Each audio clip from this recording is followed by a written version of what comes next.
Coming up at 11, a popular event in Pike County plans to go on as scheduled despite the historic flood.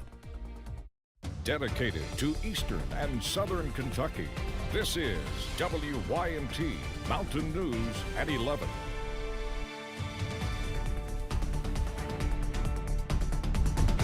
Good evening, I'm Jim Freeman. A nonprofit animal rescue in Pike County is preparing for its annual pumpkin patch after floods caused severe damage and even swept away one of its beloved rescues.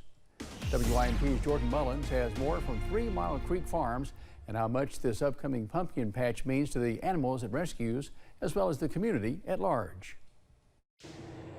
3 Mile Creek Farms is a nonprofit animal rescue for neglected, unwanted, or abused farm animals. Each year, the farm hosts a pumpkin patch to raise money for its animals, but after flooding caused damage to the farm, plans came to a halt. I say it's kind of like a triumph over the flood. I mean, we really didn't think we were going to even get to have our pumpkin patch this year. But with the help of the community and folks donating from across the country, the farm does plan to open its pumpkin patch in October. We have worked so hard to get to where we're at, and people has been so great to help and to donate and get us back so we can at least have it this year. And after the floods, this event means more than ever for the farm's rescues. This year is, like you said, more important than anything because we lost all of our hay. We lost one of our barns. It destroyed our other barns. Fighting through the flood and picking up the pieces. God has blessed us so much. Everything could have been so much worse. We look around us and see how awful the flood was for everybody. And so even though we lost lots of stuff, we are still so blessed. To ensure these animals are taken care of and providing families with some fall fun. In Pike County, Jordan Mullins, WYMT Mountain News. Thank you, Jordan. Owner Rob Elkins added the pumpkin patch will have all of the usual attractions as well as some new things to be on the lookout for. You can find more information on our website or on 3 Mile Creek Farms Facebook page. Search and rescue crews are still looking for 2 missing Breathitt County women nearly 2 months after the historic flash flooding. 60-year-old Vanessa Baker and 29-year-old Nancy Cundiff were last seen on July 28th in the Lost Creek community. Officials with the Breathitt County Emergency Management say crews have been searching for the women for 10 days. Now, nearly 60 people in Lost Creek have filed a lawsuit against Blackhawk Mining. The lawsuit claims the company's poor construction and improperly maintained silt ponds caused excessive water to flow through the properties. I've done 5 or 6 of these big flood cases over the years, and Lost Creek was by far and away the hardest hit area. I know there's a lot of devastated areas, but Lost Creek is the worst. I think there's been at least 3 fatalities up there.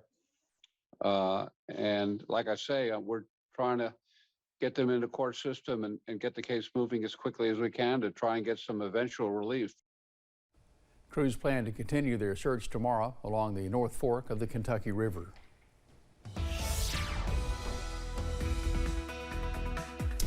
Quiet night continues yet again here in the mountains. It's been rather uneventful weather-wise, and quite honestly, that's just the way we like it. After an active summer, fall hopefully staying a little on the quieter side. Knock on wood. Outside right now, fall, at least meteorological fall, has been quiet for us. Mid-60s out there right now. I-64 at Moorhead. You can see a little bit of that fog trying to develop around the street lights there. So keep an eye on that as we head through tonight. Nothing on satellite and radar to worry about. Temperatures remain in the low to middle 60s outside at the moment, with those dew points right around the same. So that's where we'll have to keep an eye on some of that fog, especially in areas that don't see any of that light wind kick up overnight. Upper 50s for most of us, with again a look at that patchy fog. Details though on when we could see a return to some summer-like heat, that's coming up in just a few minutes. Jim? Evan, thank you. Many questions have surfaced since the flood, a lot of them including how and when can flood survivors rebuild their homes. The Kentucky Division of Water took applications in Whitesburg today for permits to live in floodplains. A lot of eastern Kentuckians were living in a floodplain without a permit at first.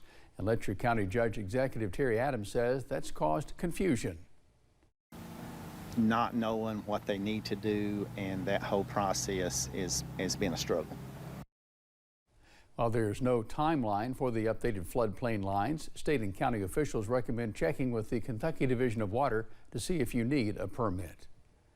Tomorrow is the deadline for people in Buchanan County to apply for relief assistance through United Way of Southwest Virginia's Long-Term Recovery Fund. The group was expanded to help survivors along the Dismal River after the devastating floods 2 months ago. Many people in Buchanan County are concerned they will not qualify for FEMA relief.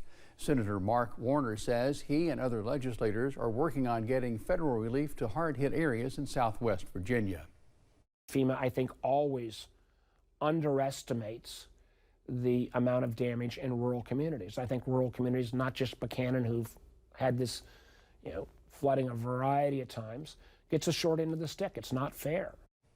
Lawmakers in Virginia sent a letter to President Joe Biden earlier this week asking for a major disaster declaration in Buchanan County. Knott County schools are getting around 3,000 books thanks to a generous donation from a Central Kentucky school district.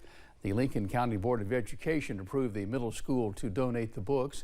Lincoln County Middle's librarian Stacy Faulkner says the school merged its 2 libraries and had extra books to give. Knott County schools lost thousands of books during the late July flooding. Faulkner and her husband Todd loaded the books in a cargo trailer and delivered them to KEDC in Lexington. Staying in Lincoln County, a pipeline that ruptured 3 years ago, killing a Central Kentucky woman and injuring others, had a defect when it was made. That's what a report says released this week by the National Transportation Safety Board. WYMT's Phil Pendleton talked to the Lincoln County Emergency Management Director about the report and has more. Grassland is all that remains of the neighborhood where many homes were scorched, where people ran for their lives very early on August 1st, 2019. The NTSB talking about that report in a very detailed investigation that basically says it all stemmed from a pipeline that had a pre-existing manufacturing defect. The NTSB calls it a hard spot on the outside of the pipe and degraded pipeline coating that led to the cracking, then the explosion. The result was 1 person killed, several injured, 15 homes damaged, and 4 destroyed. 66 million cubic feet of natural gas was sent hundreds of feet into the air. It caused a 50-foot long, 35-foot wide, 13-foot deep crater. Testing protocol would not have indicated it was a problem at that time. But new data and new testing equipment we have now certainly may have detected the issue, and therefore Enbridge should have probably updated their testing abilities. There were numerous lawsuits that were filed after the explosion, including from the family of the woman who passed away, along with those who were injured and lost homes and suffered psychological issues because of what took place. I'm told that the majority of those lawsuits have been settled. In Lincoln County, Phil Pendleton, now back to you. Thank you, Phil. A spokesman for Enbridge says the company is taking the recommendations from the NTSB very seriously. In the 3 years since the explosion, the spokesman says the company has made strides in changing its procedures and process. Officials with the Pikeville Police Department are asking for your help in identifying 2 people. The people on your screen are leaving an area Walmart. Officers say they are looking for the pair in relation to an investigation. If you have any information, you can call the Pikeville PD at 606-437-5111. Police in Laurel County are also asking for help in finding a theft suspect.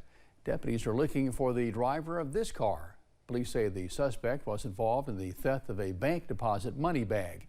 The theft happened just after 8:30 this morning at Buddy's Liquor off Highway 25 in London. If you have any information about this case, you can call the Sheriff's Department at 606-864-6600. Coming up on Mountain News at 11, cleanup continues in Mingo County after a break-in at a church. Plus, warmer air continues to push into the region as our pattern continues to change into the next week. Breakdown on the way. While other